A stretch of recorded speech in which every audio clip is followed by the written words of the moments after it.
en tant qu'alternant qui apportait quelque chose aussi à votre entreprise d'accueil. Donc quand on parle de multitechnique, c'est à la fois d'électricité, comme on a ici, de la climatisation. Dans l'idée, moi je suis rentré chez BNP Paribas, j'étais à l'accueil, j'avais seulement un BTS. Et au fur et à mesure, je me suis passionné pour ce métier, enfin, la relation avec les clients. Et puis après, par exemple, de mon côté, je me suis dit que j'aurais bien aimé manager une équipe. Donc il fallait passer des diplômes pour ça. Donc j'ai passé des diplômes avec BNP Paribas qui a financé du coup mes diplômes. Et après, derrière, je suis devenu directeur d'agence. Et après, je me suis dit pourquoi pas manager les directeurs d'agence. Et donc, c'est ce que je fais aujourd'hui depuis maintenant 1 an. Ça fait 19 ans que j'exerce le métier de communicante. Après, ça a beaucoup varié depuis 19 ans, puisque j'ai occupé des postes très différents. Et puis que la communication aussi, ça évolue. Quand j'ai commencé, les réseaux sociaux n'existaient pas. Le web, ça existait, mais pas encore les réseaux sociaux. Donc, il faut aussi, à chaque fois, pouvoir continuer à être curieux, à apprendre, à comprendre comment ça fonctionne pour pouvoir toujours exercer son métier. Je suis chargée de contenu éditorial pour Baker Tilly France. Donc Baker Tilly, c'est un cabinet de conseil et d'expertise comptable. Alors mes missions plus particulièrement, c'est la création de contenus, d'articles, notamment pour le site internet, ou de contenu en général, c'est-à-dire d'écrits plus particulièrement pour communiquer sur la marque Baker Tilly. Et donc moi j'ai choisi la diversité et l'inclusion parce que j'ai étudié les ressources humaines, donc je voulais avoir un métier où l'humain était au cœur des enjeux.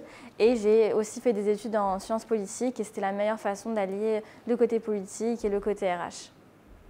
Pourquoi j'ai choisi Randstad? Parce que j'ai toujours aimé le contact humain. Et bon, Randstad, le recrutement, là en l'occurrence, on est direct dans le contact humain. Et c'est vrai que quand je suis rentrée au sein de Randstad, ce que j'ai aimé, c'est de pouvoir trouver du travail aux gens. Puis après, j'ai fait ma carrière tout au long de ces 20 ans où j'ai évolué au sein du groupe. C'est vrai qu'il y avait cette casquette management, commercial, recrutement. Et puis ensuite, j'ai voulu vraiment, quand j'ai repris mes études, vraiment retourner sur cette partie contact humain, aide.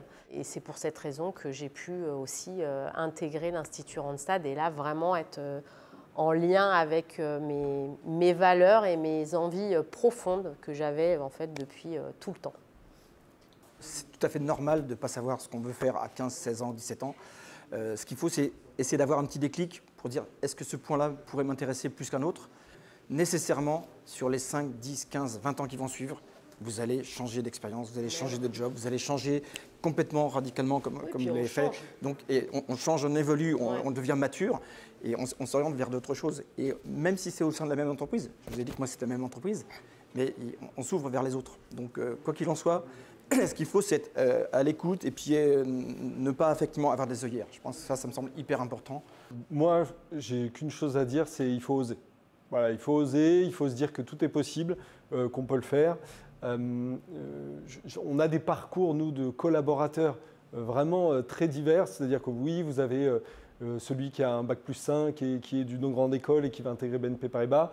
Mais maintenant, on a aussi celui qui postule, ne serait-ce qu'avec un bac chez BNP Paribas, qui est recruté. Absolument, la diversité et l'inclusion, c'est au cœur de nos enjeux au sein du groupe L'Oréal. Et ce qui est vraiment au cœur de ce qu'on recherche, c'est des compétences. Et évidemment, la discrimination, elle est intolérable au sein du recrutement de toutes les entreprises d'ailleurs en France et elle est punie par la loi. Il ne faut absolument pas se sentir illégitime, il ne faut absolument pas s'auto-censurer.